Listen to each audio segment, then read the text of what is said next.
When someone says something is hell, they are typically talking figuratively. However, for the soldiers at Verdun in 1916, the phrase "war is hell" was taken to a whole new meaning. To them, hell was real and they faced it every day. As one soldier recounted, men squashed, cut in two from top to bottom, blown into showers, bellies turned inside out, skulls forced into the chest as if a blow by a club. Hello everyone and welcome to another episode of The Real History Of. This series is aimed at taking a look at the real people and events that inspired the settings of popular video games. I'm your host Christopher, the video game historian, and on this episode, I'm going to take a look at the real history of the Battle of Verdun. Lasting for 10 months, this battle was one of the most costly battles during World War I that left both sides with a total of nearly 1 million losses and casualties. Believing that Verdun was the key to success on the Western Front, German General Erich von Falkenhayn set out an offensive siege that, according to him, would bleed France white. If he was successful in inflicting such a devastating defeat to the French at Verdun, then Britain would surely seek peace terms with the Germans. The reason why? Verdun was a symbolic town for the French and the last town to fall during the Franco-Prussian War. Falkenhayn believed that the French would not give it up so easily and would send every last man to defend it.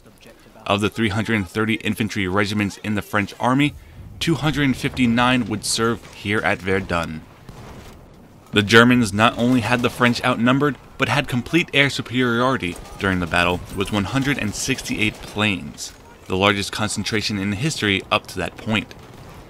If that wasn't enough, French forces along Verdun were already weakened, with what munitions that had been stored there shipped off to other areas on the front, and the trench defenses incomplete. Beginning on February 21st, the Germans opened with a massive bombardment on the French Second Army, with 1,400 guns dropping 100,000 shells every hour for 21 hours along an 8-mile front. A few days later, on February 25th, German forces were able to overrun the French defenses, resulting in the capture of Fort Douaumont, which was only defended by 56 elderly part-time gunners, who gave the German 24th Brandenburg Infantry Regiment no resistance. With popular sentiment demanding that this fort be recaptured, the French were locked into the battle without the possibility of a withdrawal. Henri-Philippe Pétain would be promoted to the commander of the Second Army, and upon this promotion told the commander-in-chief Joseph Joffre that they shall not pass. Pétain settled for a defensive strategy as opposed to Joffre's attack at all costs, knowing that would result in even more losses. Pétain was able to secure a small artery road that led to a small depot 50 miles to the west, and was able to keep this intact to allow the transport of troops, munitions, and reinforcements to Verdun. This became known as the Sacred Way and helped the French remain strong in their defense.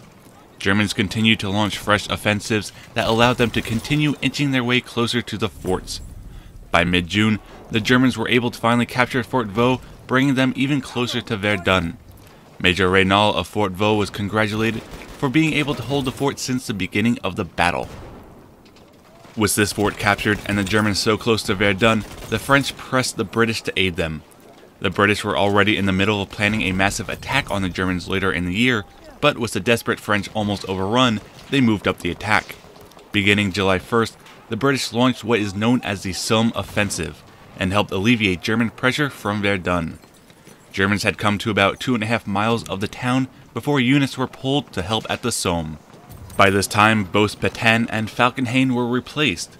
Pétain was replaced by Robert Nivelle, who favored a strong aggressive counterattack on the Germans, and Falkenhayn, who was dismissed to the Transylvanian front of the war for his failure at Verdun, was replaced by Hindenburg, who saw no point in continuing his predecessor's useless attacks, withdrew his forces from Verdun. By the end of November, the French were able to not only recapture both Fort Douaumont and Vaux, but were also able to recapture the lost ground that the Germans had taken. By the end of the battle, neither side had anything to gain. Germans were pushed out of Verdun, and the French were able to recapture the land back up to the original line where the battle had begun. To this day, the area which saw the bloodshed of Verdun is still littered with the remains of the soldiers and the unexploded shells of the battle. Parts of the area are so dangerous they have been closed off and designated a zone rogue. Bodies are still being discovered, and those that are placed in ossuary at Douaumont for their final resting place. For those traveling to go see the site, be careful. That's it for this episode. Hope you all enjoyed it, and if you have, please like, subscribe, and leave your thoughts down below. Thanks!